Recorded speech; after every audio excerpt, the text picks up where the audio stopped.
So when it comes to dating in any city, whether it's Vancouver, people are usually like, ugh, Vancouver girls. Or if it's in LA, it's like, ugh, LA girls.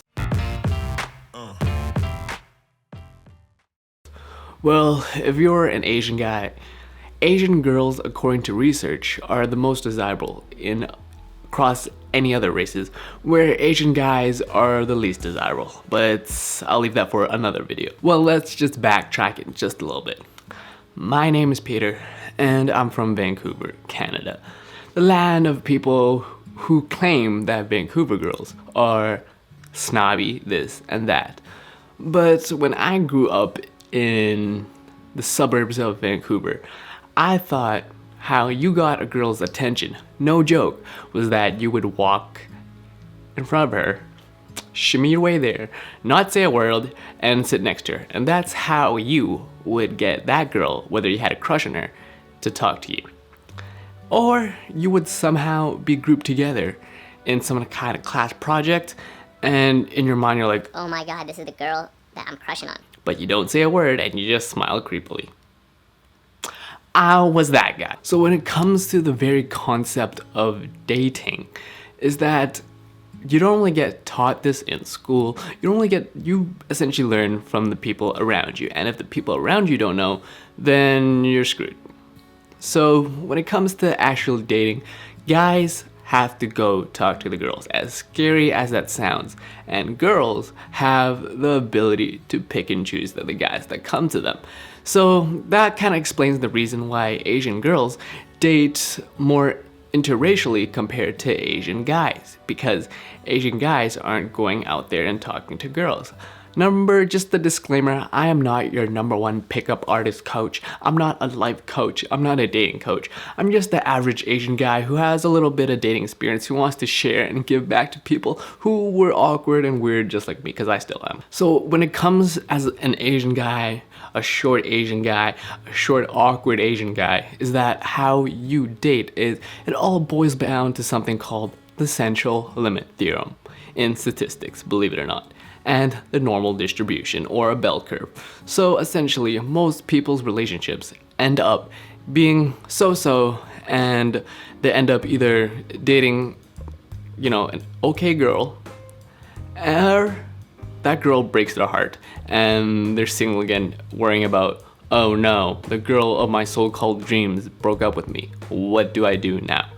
But in the reality of it, if you actually look at the central limit theorem, is that most people date average girls that may more likely not necessarily the girl of their dreams, but their first girl. And if you look at the normal distribution curve here, is that most people's first dates or first ever girl that they ever dated, or their first girlfriend, is they're no longer together. And it was an okay relationship, they were new at it, and that's where most people's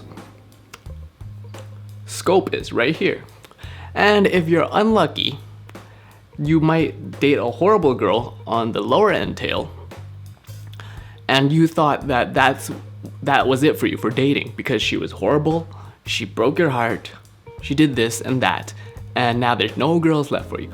Or you can be one of the few, the super lucky people that actually do find their soulmate, the girl of their dreams, in this upper quartile over here, in this tail. And the thing is, that is not representative of the general population, because most people that I talk to, and I know from their own anecdotal dating experience, that their first girl that they ever dated, and their first girlfriend, their first date, whatever, didn't end up working out. Remember in high school where you would see those couples and you're like, damn, I wish I had that. But I'm almost certain that like 90% of those couples in high school aren't together anymore. Why? Because the girl and the guy, or the guy and the guy, or the girl, or however you roll, realize that outside the high school population is a much more greater thing, like the world. And when you understand you have the world at your hands, and if you date one girl, chances are she's not going to be the one for you. So when it comes to dating, you have to put yourself out there if you want to find your soulmate. because she's not gonna magically fall into your lap. She might magically fall into your classroom or, you know, that job, but you as a guy have to put yourself out there. No matter how awkward or how weird you are, that's how it rolls for the guys. When it comes to dating in any city, whether that's Vancouver, LA, Toronto, T-Dot, the Six, wherever, as a guy, you have to put yourself out there. I'm not saying you have to spend hundreds of dollars on a pickup class and how to learn how to pick up girls, but I'll leave that for another video. But if you're in your teens, your 20s, whatever, just put yourself out there and you learn, right? In a book that I like to read, I'm not sponsored, The Power of Now, is that the author Eckhart Tolle says, you are much more likely to learn about yourself and relationships when you go through 3 horrible heartbreaks than a person who isolates themselves and have never ever put themselves out there and never dated. So humans are complicated. Dating is complicated. Put yourself out there. Get hurt. Get burnt. And learn. That's how you grow as a person. And on the next video, I show you my Tinder conversations. Doses.